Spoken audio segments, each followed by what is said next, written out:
Salut l'équipe, c'est Émilie d'Octopus Coaching.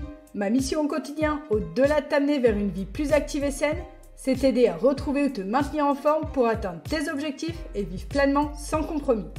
Poulpe au Flow, c'est le podcast qui transforme ton quotidien grâce à l'activité sportive. N'oublie pas de t'abonner. Allez, c'est parti! Salut, bienvenue dans cet épisode spécial rentrée. Aujourd'hui, je vais parler de quelque chose que nous avons tous déjà fait à un moment ou à un autre. Trouver des excuses pour ne pas faire les exos de sport ou carrément ne pas faire la séance de sport. Et crois-moi qu'à la grange, j'en ai entendu des bonnes. Alors installe-toi confortablement, on est parti pour le top 10 des meilleures excuses du moment.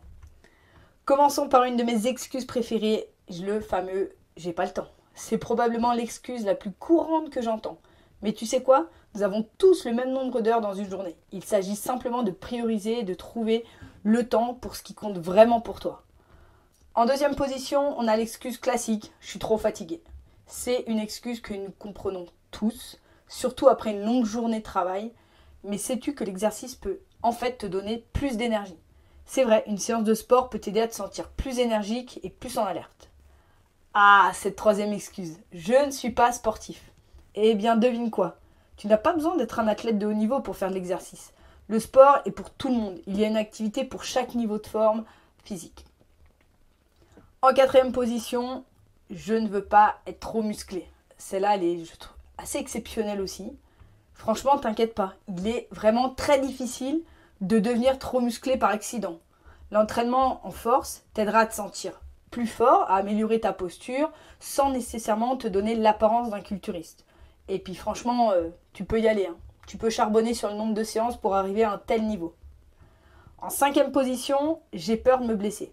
C'est une préoccupation qui est légitime, surtout si tu n'as pas beaucoup d'expérience dans l'exercice physique.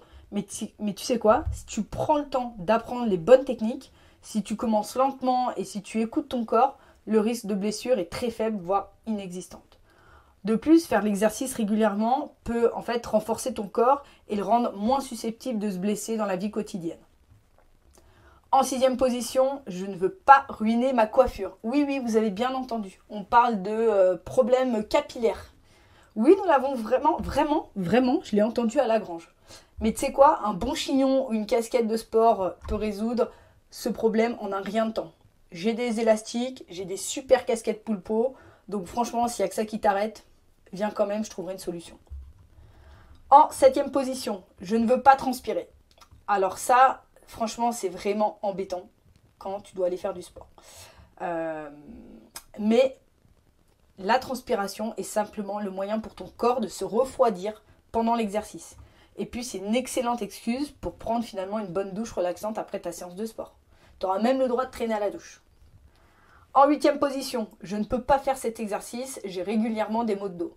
Ça, c'est une excuse que j'entends souvent et je peux comprendre qu'elle semble justifiée. Mais tu sais quoi, l'exercice est en fait l'un des traitements les plus efficaces pour les douleurs chroniques du dos.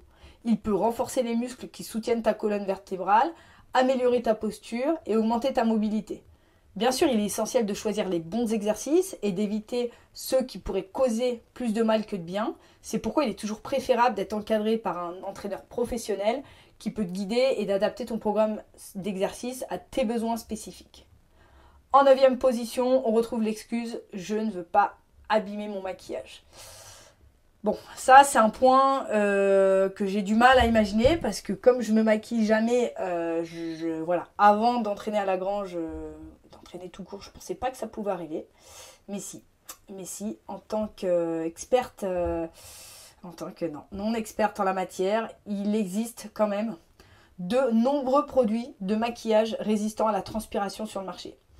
Et puis, qui a besoin de maquillage quand on a le teint rosé de l'exercice ? Franchement, gagner du temps le matin, ne vous maquillez pas, c'est pas grave. En dixième position, je ne veux pas abîmer la peau de mes mains. Effectivement, quand on manipule des poids, par exemple, faire un peu d'escalade ou certaines machines, pourraient rendre tes mains un petit peu rugueuses. Mais c'est aussi un signe de ton dur labeur et de ta détermination dans les séances. Et puis, voilà, quand même, il existe de nombreuses crèmes pour les mains qui peuvent aider à garder ta peau douce et hydratée.